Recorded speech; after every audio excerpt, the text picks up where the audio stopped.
In December 2007, there were 2 reports of UFOs over Texas. I am scared. The girls were screaming, some of them were crying. Within a month, the number grew to over 200 sightings as the swarm began to move south. Almost like a flock of birds. I hope it's not. This never-before-seen video may contain proof of a UFO infestation plaguing this small town. Probably the end of our civilization as we know it. From police officers' testimonies It appeared to be spinning. to video and photographic evidence seen for the first time, I can't explain that. and startling eyewitness accounts, the team investigates the most recent and biggest UFO sighting in American history. Are the residents caught in the middle of a military cover-up? I couldn't answer anything on that. Or are they witnessing something even more unfathomable? What is going on here? This is case number 08199, Invasion, Texas, 2008. I've seen them.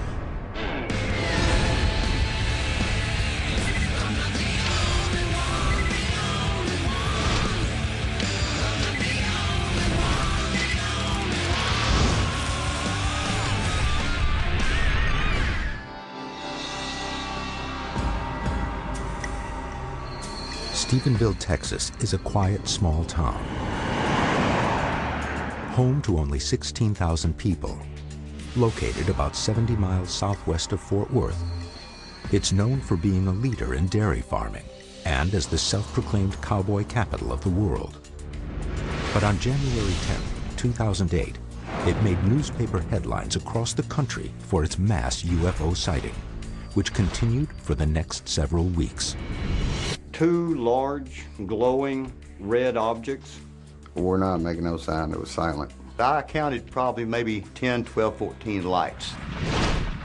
A media frenzy begins. Dozens of people startled by a large silent object with bright lights flying low and fast tell their stories to local and national press. The news was carried across the globe by the Associated Press, cable news networks, and most national and local newspapers and TV stations. And since then, many Texans have been paying closer attention to what's in the sky. I have to stress that this is an ongoing investigation. This just happened last month. It's very fresh. And just talking to some of the locals, you're really getting the feeling that there is something going on here. Pilot Steve Allen and his friends reportedly spot a UFO on January 8th, describing it as having lights spanning about a mile long and a half a mile wide.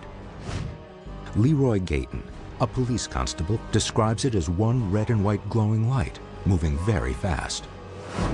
What was this anomalous object? Government officials first state there was no military craft on the evening of January 8th. Soon after, a reversal. The military issues a second statement, saying that actually, yes, 10 F-16s were launched for a training session. The residents find something peculiar about that. Just totally silent. No sound. I never heard a sound. There wasn't any noise.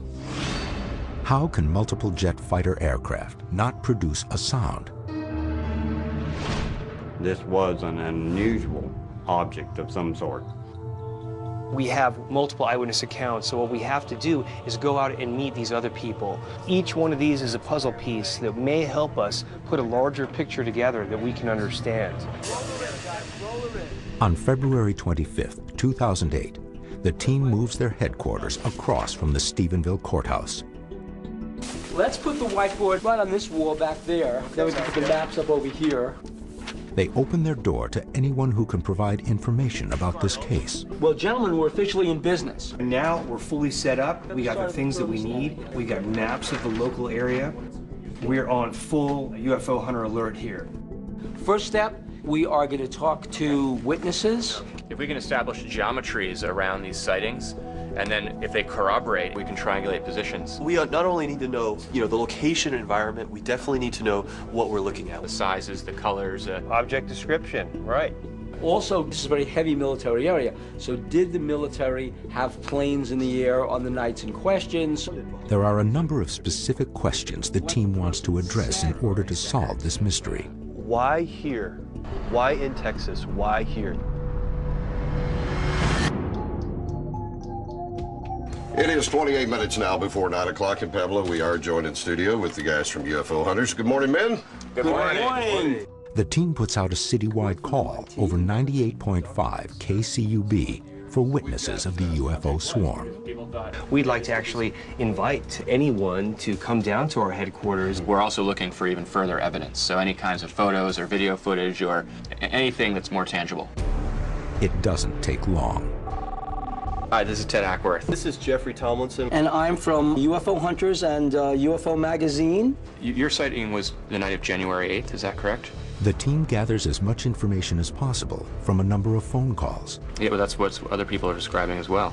Personal interviews. Then I saw this object, and then as it got a little closer, I realized it didn't have any wings. And media reports. Surprisingly, many witnesses in this traditional southern town come forward with their sightings. We're not a bunch of space alien aficionados or anything like that. That's why it's surprising that a lot of upstanding citizens are coming forward with this sighting. The team receives a phone call from an Arath County police sergeant who witnessed the alleged UFO. He phones in his account because he wishes not to be seen. The team has verified his identity. He had located something bright in the sky northwest of the highway. I looked at it from a distance. It was bright. It appeared to be spinning and changing colors.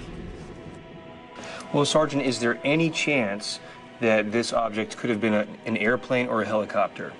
In my perception, I would say no. There's obviously something going on. We've got reports of a huge craft, mile long wide, half a mile wide, reports of smaller objects that people swear are not airplanes, and these people know they're airplanes. The description, time, and location of the UFO vary from person to person. Is this a case of a single object or multiple objects? What kind of hard science, what kind of hard evidence do we have? But there is one witness who can provide more than just his testimony. Yeah, me and my grandson was coming home from renting movies one night, and we're driving down this road here, coming in this direction, and my grandson said he seen lightning in the sky. David Carone, a former oil rigger and local mechanic, was alerted by his grandson of something in the sky around 9 p.m. on January 19th. So you saw the object. What caught your attention when you were looking at it? The light. Mm-hmm. I was like running. Yeah, okay. You said it looked like lightning? I didn't see no lightning, not on my side. You've never seen these lights before? I went and told my papa. He went out here and captured it. I went into the house, I got my camcorder and started